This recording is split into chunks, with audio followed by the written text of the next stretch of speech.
నిన్న మేము అదేమంటారు ఆశ్రమంకెళ్ళినాము.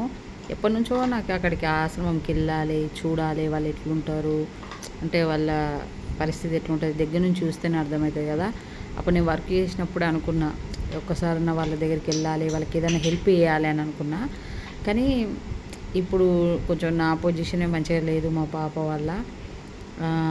కానీ వెళ్ళినప్పుడు ఫస్ట్ టైం చూసినప్పుడు నాకు భయమేసింది. అంతమందిని చూసి వాళ్ళు వేరేలా ఉన్నారు కదా, చూసి భయమేసింది. తర్వాత మళ్ళీ బాధ అనిపించింది వాళ్ళని చూస్తే.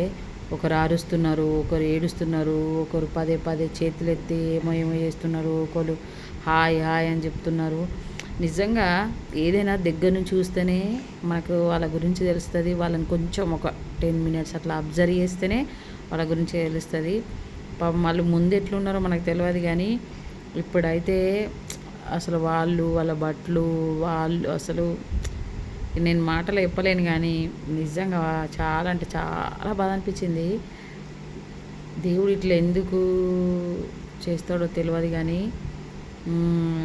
నిజంగా ఇలాంటి వాళ్ళకి డబ్బున్నోళ్ళు ప్రతి ఒక్కరు హెల్ప్ చేయాలి. ఇలాంటి వాళ్ళకి ఎక్కువ చేయకుండా ఒక్కసారన్నా మనకి దోచితే అది చెయ్యాలి.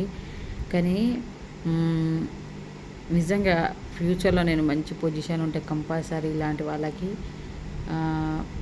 అదంటే కూడా అంతకు మించి అని నేను కూడా అంతకు మించి చేస్తా. నాకు చాలా ఇంట్రెస్ట్ ఎవరికైనా లేని వాళ్ళకి, ఏదైనా బాధ ఉన్న వాళ్ళకి హెల్ప్ చేయాలి అది ఇది అని. కానీ నాకే కరెక్ట్ లేను, నేనే ఇప్పుడు కరెక్ట్ లేను, అంటే డబ్బులు లేవు. నేనే ఒక మంచి పొజిషన్ ఉంటే ఎంతమందిని చూసుకునేదాన్ని నేనైతే. ఇలాంటి వాటిని చూసినా, ఇలాంటి వాళ్ళు చెప్పినా నాకు చాలా బాధ అనిపిస్తుంది. ఏదైనా చేయాలనిపిస్తుంది, కంపల్సరీ చేస్తా.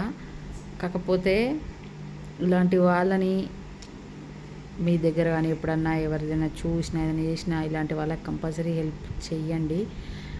ఈ వీడియో ఎందుకు చేస్తున్నా, నువ్వు చేస్తే ఏంది, నువ్వు చేయకపోతే ఏందా అని అనుకుంటారు కావచ్చు. కానీ నేను ఎందుకు చేస్తున్నా అంటే, ఇది ఎప్పటి నుంచో నాదొక పోవాలి, చూడాలి అని.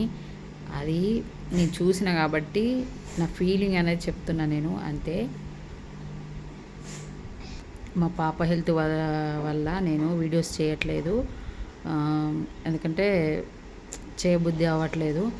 కానీ నాకు సపోర్ట్ చేసేవాళ్ళు, నా సబ్స్క్రైబర్లు, నా వీడియోస్ చూసేవాళ్ళు ప్రతి ఒక్కరికి పేరు పేరున థ్యాంక్స్. మీరు ఇట్లానే నాకు సపోర్ట్ ఇవ్వాలని నేను అనుకుంటున్నా. థ్యాంక్ యూ అండి.